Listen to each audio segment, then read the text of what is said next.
শাড়ি পরতে পছন্দ করে না এমন মেয়ের সংখ্যা কিন্তু খুবই কম।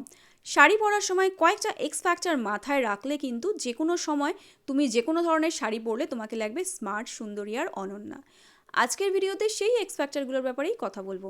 যেমন ধরো, শাড়ির ফ্যাব্রিকটা এমন হওয়া উচিত যেটা বেশি ফুলেও থাকবে না, ভারীও হবে না, আবার তোমার ওভারঅল ফিগারটাকেও কমপ্লিমেন্ট দেবে। শাড়ির কালারটা এমন চুজ করা উচিত যেই শাড়ির কালারটাতে তোমাকে ভালো লাগবে, তোমার ওভারঅল কমপ্লেকশনটা আরও ব্রাইটেন লাগবে, প্লাস তুমি কখন শাড়িটা পরে বেরোচ্ছ সেই হিসাবে কিন্তু শাড়ির কালারটা চুজ করা উচিত। যেমন ধরো, শীতকালে আমরা একটু ব্রাইট কালার পরি, তো সেই রকম হিসাবে শাড়ির কালারটা চুজ করতে পারো। ওকেশনটা ভীষণ রকমভাবে ম্যাটার করছে, তুমি শাড়িটা পরে কোথায় যাচ্ছ। যেমন যারা স্কুল টিচার রয়েছে তারা কখনোই স্কুলে জর্দৌজি কাজ করা শাড়ি পরে যাবে না বা বেনারসি পরে যাবে না, আবার বিয়ের বাড়িতে কেউ ছাপা শাড়ি পরে যাবে না। তো ওকেশনটা ভীষণ রকমভাবে ম্যাটার করছে। শাড়ির ব্লাউজটা একটু কেয়ারফুলি চুজ করে নাও। এখন অনেক ধরনের শেপ আর ডিজাইনের শাড়ির ব্লাউজ পাওয়া যাচ্ছে।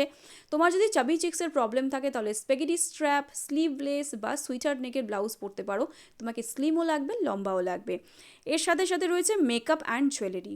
মেকআপটা সবসময় দিনের বেলা একটু লাইট মেকআপ করা উচিত, রাত্রিবেলা একটু হেভি মেকআপ করতেই পারো। জুয়েলারির ক্ষেত্রে কিন্তু সবসময় এমন জুয়েলারি পরা উচিত যে জুয়েলারিগুলো তোমার ওভারঅল লুকটাকে কমপ্লিমেন্ট দেয়। যেমন ধরো, দিনের বেলা পার্লের জুয়েলারি পরতে পারো, হোয়াইট স্টোনের জুয়েলারি পরতে পারো, সিলভার জুয়েলারি পরতে পারো, স্লিক চোকার পরতে পারো, আবার রাত্রিবেলা একটু হেভি কুন্দান নেকলেস পরতে পারো।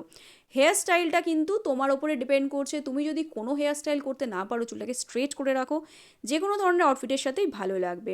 একটা রিস্ট ওয়াচ কিন্তু তোমার ওভারঅল লুকটাকে আরও ভীষণ স্মার্ট একটা ভাইব দেবে, তাই একটা রিস্ট ওয়াচ ডেফিনেটলি ট্রাই করো।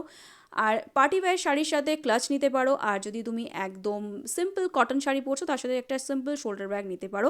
তো এটা ছিল আমার আজকের ভিডিও। আজকে চলি, আবার দেখা হবে, বাই।